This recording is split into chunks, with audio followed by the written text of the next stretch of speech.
And then last, post-translation modification. And in particular, when we have peptidase, this peptidase leaks protein and cut it in different parts.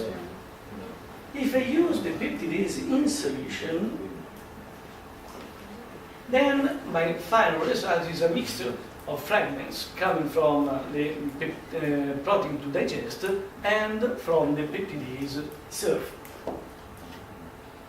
When the peptidase is immobilized on the surface, the self-digester is not allowed, and then the only result is a mixture of peptides originating from the protein to digest. There is a particular attention on the technology I use to immobilize the peptidase on the surface. Because it is very, very important in order to guarantee the activity of the peptidase.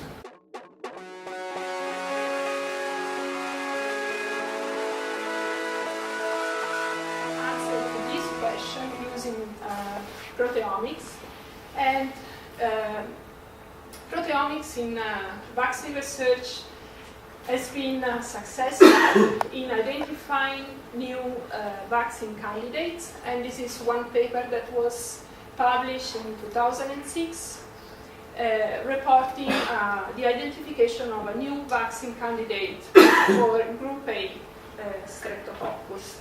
And in this paper, a new technology was described that is proteomics and mass spectrometry based. So these methods rely on the shading of the surface of live bacteria with proteases. So this means that we start from a bacterial culture, then we use trypsin or other proteases to cut all those proteins or protein domains that are protruding from the cell surface. So in this way,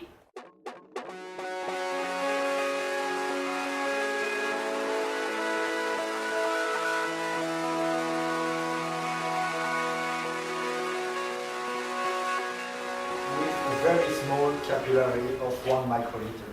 And therefore, in this case, it is possible we develop this strategy to inject 30 nanoliter of cytochrome P450s or substrate. And then we reduce the consumption of the substrate or of the enzyme by a factor of 500 as an example. And the analysis is very simple. We have no separation. It is just an incubation into a capillary. It is not a capillary electrophoresis. It is just a capillary which is inactive and where we have the mixture. When the reaction was done, we flush the sample into an acidic solution in order to stop the reaction. And we obtain exactly the same results as obtained in solution with cytochrome P450s or with human liver microsome. We obtain exactly the same results, but we decrease the consumption by a factor of 500 as an example, which is quite cost effective. And finally, one advantage of this system is so simple. It's just a capillary, just applying a small pulse of pressure without separation, without detection in this system. It is very simple. We have developed in our group a multi-capillary system with 12 capillaries, permitting to perform in parallel 12 incubations. As an example, with 12 different cytochrome P450s or with 12 different substrates. And we have developed with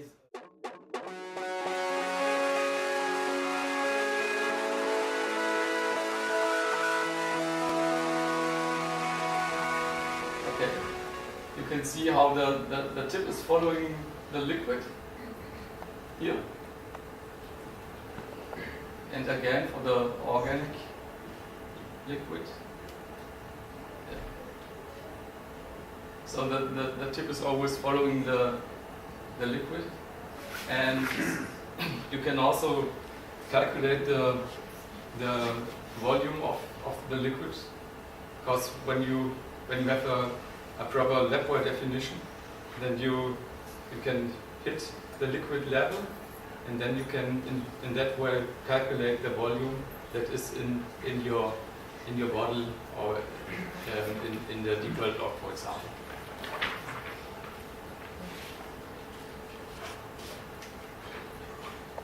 This is the monitored air displacement, the map what I already said. In this way, we are always monitoring the pressure during the aspiration and dispensing, and we have in this way always the option to realize that something was going wrong, or something is going wrong during the pipetting step. So the aspiration is okay, means